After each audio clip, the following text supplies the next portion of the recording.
പ്രയാഗ്രാജിലെ മഹാകുംഭമേളയിൽ തിക്കിലും തിരക്കിലും പെട്ടുണ്ടായ അപകടത്തിന് പിന്നാലെ സുരക്ഷാ ക്രമീകരണങ്ങൾ കർശനമാക്കി ഉത്തർപ്രദേശ് സർക്കാർ. സുഗമമായ തീർത്ഥാടനത്തിനാണ് പുതിയ നിയന്ത്രണങ്ങൾ ഏർപ്പെടുത്തിയത്.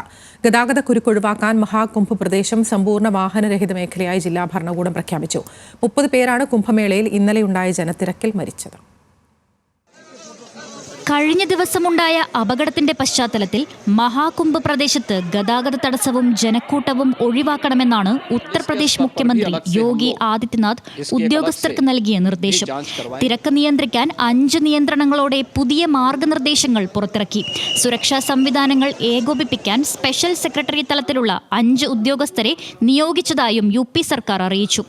മഹാകുംഭ് പ്രദേശത്തേക്കുള്ള എല്ലാത്തരം വാഹനങ്ങളുടെയും പ്രവേശനം നിരോധിച്ച് സമ്പൂർണ്ണ വാഹന നിരോധിത മേഖലയാക്കി.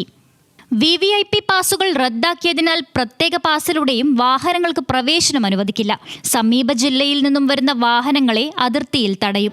ഫെബ്രുവരി 4 വരെ നഗരത്തിൽ 4 ചക്ര വാഹനങ്ങളുടെ പ്രവേശനവും നിരോധിച്ചു. വഴിയോര കച്ചവടക്കാരെ റോഡുകളിൽ നിന്നും ആളൊഴിഞ്ഞ സ്ഥലത്തേക്ക് മാറ്റും.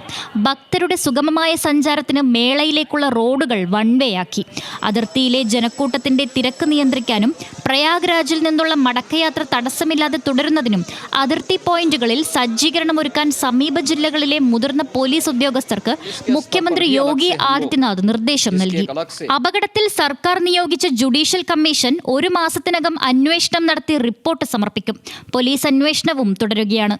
അതേസമയം അപകടത്തിന് കാരണം VVIP പ്രോട്ടോകോളാണ് എന്ന ആരോപണം UP സർക്കാർ നിഷേധിച്ചു. ഇന്നലെ പുലർച്ചെ ഒരു VIP വാഹനവും കടത്തിവിട്ടിരുന്നില്ലെന്നാണ് സർക്കാരിന്റെ വാദം. ജുഡീഷ്യൽ അന്വേഷണം കണ്ണിൽ പൊടിയിടാനാണെന്നും സംഭവത്തിലെ പ്രതി സംസ്ഥാന സർക്കാരാണെന്നുമാണ് പ്രതിപക്ഷ വിമർശനം.